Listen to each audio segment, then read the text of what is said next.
True Talk Live Discussions presents Monday Motivation.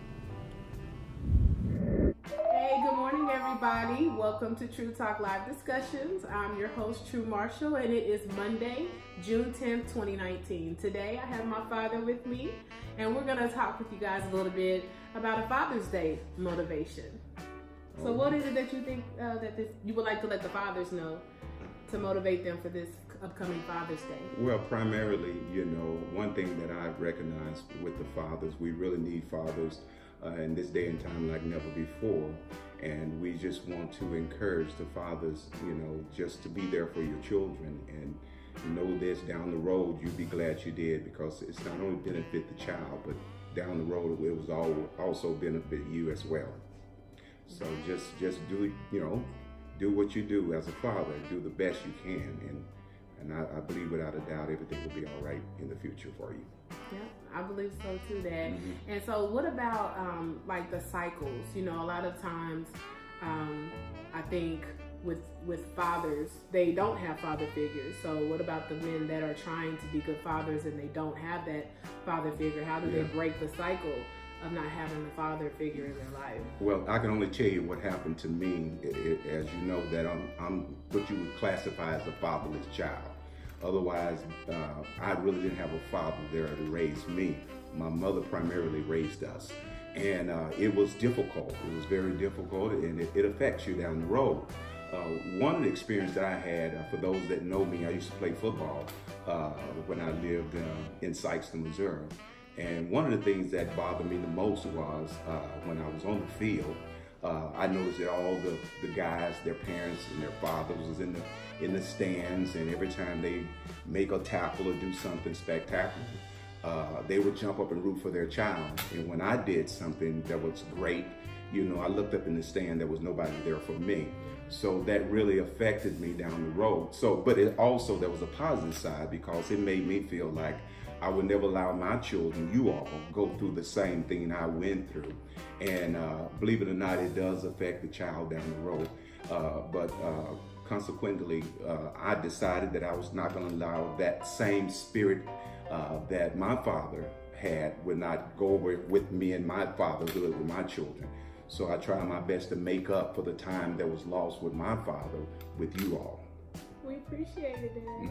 And I just want y'all to know that my dad is the greatest father I could ever ask for. Thank you. So I appreciate it. I appreciate you. I love you. Yeah. She gonna want to borrow some money later on, y'all. I guess get something like that. You know how the kids do. You know how the kids do. Oh my God. Be setting you up for the big one. So.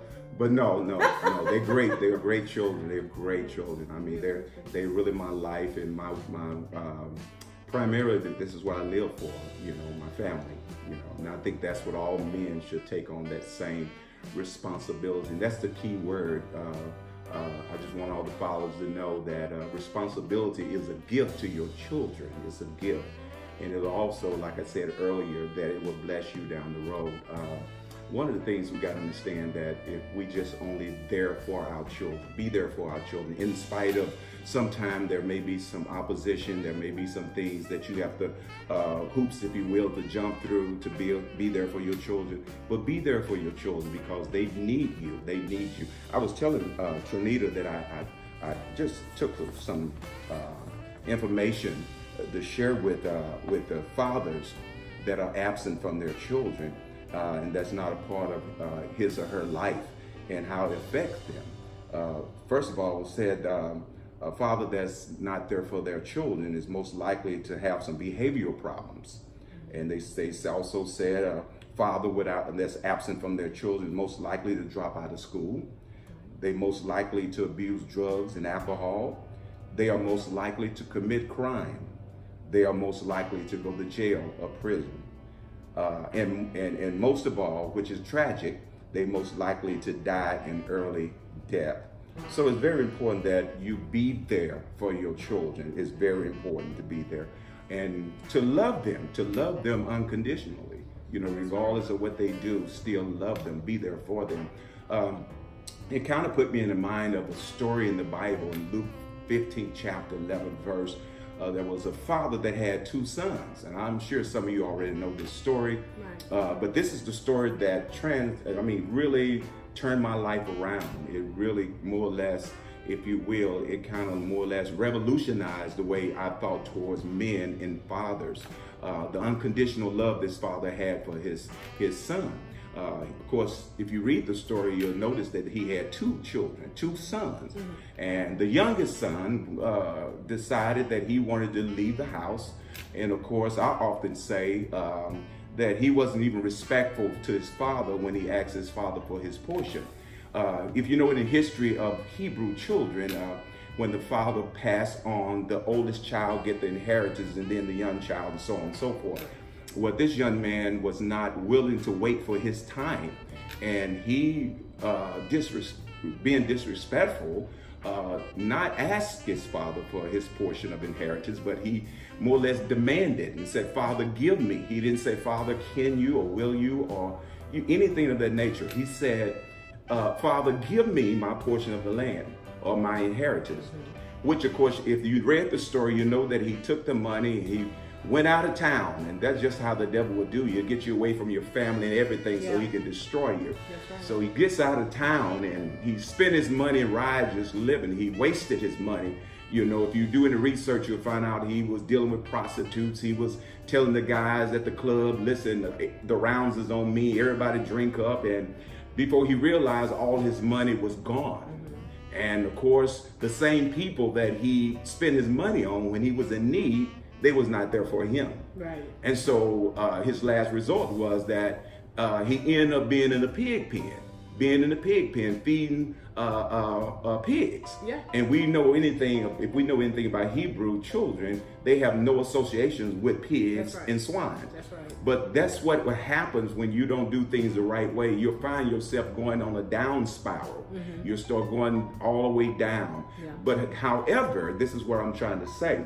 The unconditional love of the Father, in spite of the fact that he did what he did, check this out. When he was in his pig pen, when he was at his lowest state, when he was helpless and hopeless, guess what? The person that he talked to crazy was the same person that embraced him again. Wow. So he said, "I would arise and go back to my father. And I don't necessarily have to be his son anymore, because I know I done my dad wrong. But if I can just go back as a hired servant, I'll be satisfied." He humbled himself. That's right. He humbled himself. Now, for those of you that know this story, you find out that as he made that statement, he went home. Now, if you read the Bible, it'll tell you while he was afar off, while he was a long way off, the father didn't wait for him to come to the house, but the father ran out. Wow. Unconditional love. That's right. Ran out to his son, fell on his neck, and started kissing him and letting him know how much he missed him and how much he loved him, in spite of the fact that this son had did his dad wrong. Right. I'm talking about unconditional love here.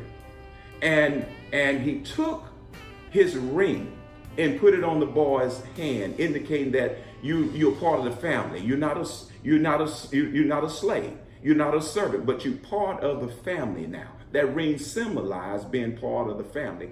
And he took his robe and put the blessed robe on him. Mm-hmm. And then put the best sandals on him. And then in return, he turned back around and killed the fatted calf. Yeah. And people, I don't know what else could be classified as unconditional love than that story. Yeah. Because that was a story that caused me to change my life. It revolutionized my life. Wow. Because just seeing that love for that father. Now, I guess there was something about that because I was a fatherless child. I never had a father to embrace me. I never had a father to hug me. Yeah. I never had a father to be there for me. So I guess that story resonated with me. And it made me want to become the best father that I could be. And those of you that are listening to me today, it's not too late to be a good father to your child. You can start today. Don't delay. Do it today. Call your child. Get a relationship with them. Amen. Take on your responsibility. as a father. And I guess what? You will be happy, the child will be happy, and more importantly, God will smile down upon you. And then forgive their fathers. That's right. That's right. That's right. If you have an ought against your father and maybe he wasn't in your life for whatever reason, forgive him. That's right. That's right. Try to make amends. That's the first step in healing. Yeah. In the healing process is first you got to, forgive. You got to forgive. And it starts from the inside. It don't start from the head. Anybody can forgive from the head, but you got to forgive from the heart. And I don't know, there was times where, I was angry that my father wasn't in my life. I fell in this category with the drugs. I fell in the category with the alcohol. I fell in the category with the crime. I fell in the category with going to jail. I did all this stuff not because I wasn't raised right. It's just I was crying out for fatherhood. I was crying out for a man to be in my life. And for that cause, I resorted to these things to find peace and happiness, to find a father, to find something to embrace. So I embraced all the wrong things because I didn't have a father in my life. And again, to all the fathers, we know we're coming up on Father's Day, but if I was you today, I will get in contact with that mother. I will try to get in contact with that child. I will do all the things deemed necessary to make right with my child. Because I'm telling you right now, maybe you don't think he needs you or she needs you. I promise you that child needs you in their life. So be there for your child. Yeah, be there for your child. I agree, Dad. And I want to insert something really quick that my opinion, I think time and relationship trumps any monetary value in a relationship with your child. That's true. You don't, just because you may have hard times or you are unable to monetarily give to your child, just the time is what they want and what they need. So would you agree that? Oh, absolutely. Not to let money be an issue with you having a relationship with your child. Absolutely. Money is not everything. It's the keys to some things, but everything. I mean, something. But listen to me. There's an old song that the Beatles used to sing. Can't buy me love. No, money can't buy love. See, and when a parent loves his child, there's nothing like a love of a father. There's nothing like a love of a mother. You can have all the money you want. If I had a choice, the love for my father versus the love for money, I know hands down I would take in the love for my father. Because down the road, you can find money down the road. You can find success. Success brings money. And so therefore, again, that's part of maturing in having your father in your life. And so that being said, again, it behooves us as fathers to embrace our children in spite of what they have done, in spite of what is going on in our lives. We need to be there for our children. And let me say this true, and then you can, and I don't want to take over your broadcast, but I'm a preacher. A preacher, we always, our minds clicking all the time. But being there is very important. I oftentimes tell stories to those of you that know me back in the day. You knew I told a lot of stories, and they wasn't the stories I tell now, if you will, since the Lord saved me. But there was a story about the Cherokee Indian, the way they brought their children, their male child, into fatherhood. And what they would do, they would take the male child out in the woods, and they will sit him on a tree stump at night, and they will blindfold him. And the object was, if that child can sit there all night long without taking the blindfold off, without going back to the tribes, he will pass the test for manhood. Well, he takes this child out, and now these kids are only 14, 15 years old, but this is a start to their manhood. Okay. And put them on this stump, and the father ties the blindfold around his eyes and walked away, left him out there. Well, the child is in the middle of the woods. Can you imagine being in the middle of the woods and you hearing the wolves howling, you hearing the owls hooting, right? You hearing the bears out there growling, and everything in the woods was chirping or making some kind of scary sound, and you have to sit there, and this child, 12 to 15 years old, sitting on this stump all night long. And so this child sits there all night long, And with all this going on, he still sat there because he wanted to be a good father. He wanted to be a good man. And lo and behold, when the daylight came, when the new day dawned, he took off his blindfold. And lo and behold, there was his daddy sitting on another stump right next to him. His dad had been there all night long, protecting him, guiding him, guarding over him. Because why? His daddy was there for him. So the moral of this story is, be there for your child. Yeah. Be there. Even when they don't think you there, be there for them. Oh, that story just reminds me of God the Father. Yeah. You know, sometimes you feel like he ain't there. Don't y'all give me the preaching. Well, see, I didn't come to preach, but y'all. But it's true. Yeah, you get on my territory. It's true. God the Father, you know, in spite of what we do, in spite of the fact when we feel like he's not there, he's there sitting by our side, protecting us, watching over us, guiding us.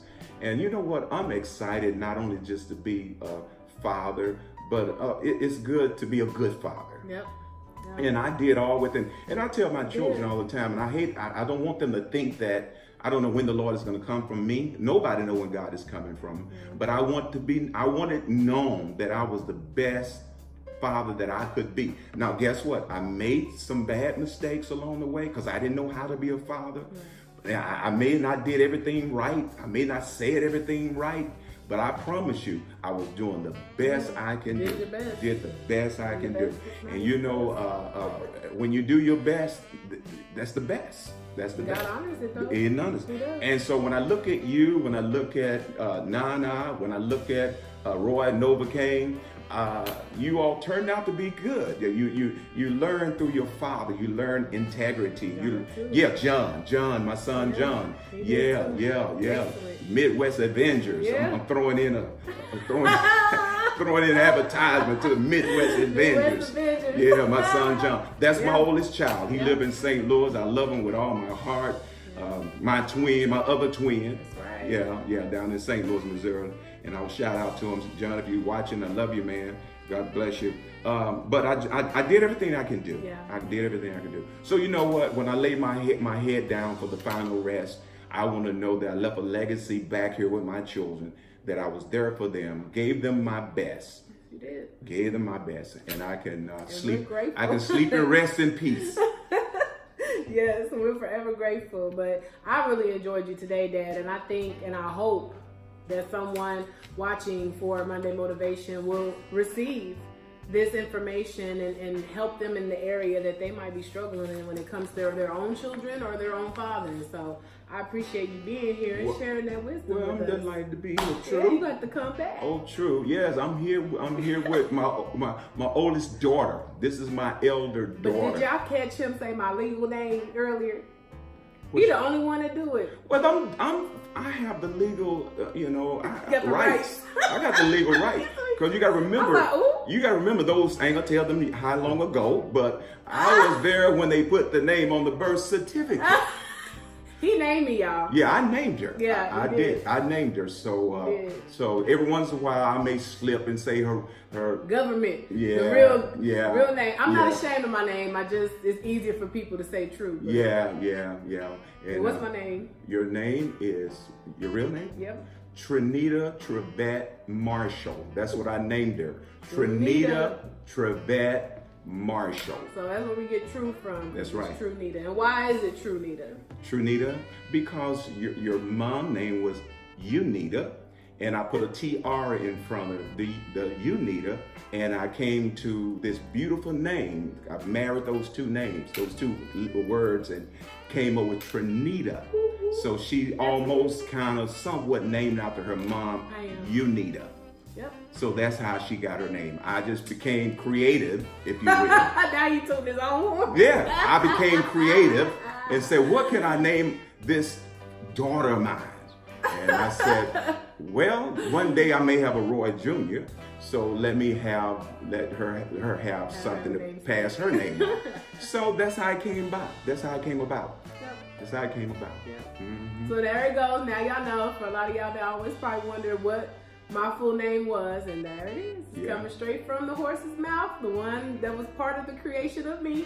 Yeah. So So appreciate you, Dad. No, we really appreciate love you for coming. We love you and we'll have you again, maybe for something else. I don't know. Yeah. Y'all drop in the comments what y'all would like to see Dad come back and talk about, and we can definitely, if it's up to his schedule, we can make it happen. So this is Dr. Roy B. Marshall Sr., pastor of Found the Life Outreach Center, Church of God in Christ. Yes. And we're located in Independence, Missouri. If you like more information, I will definitely give that to you. Just DM me and I will DM you the address, and you can come visit us at any time.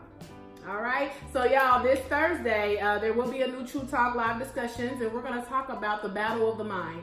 So dealing with mind battles. So if you all want to have anything that you would like to share in regards to having mind battles or dealing with situations where you're battling for your mind, this Thursday will be the time that we'll talk about it, 8 p.m. Central, 9 p.m. Eastern Time at True Talk Live on Facebook and Instagram. So I love you guys. Remember, God loves you more, and we will see y'all this Thursday. Thanks, Dad, for joining. All right. Bye, you guys. All right. Have a good one. Have a wonderful Monday. Peace be unto you. Bye. Bye.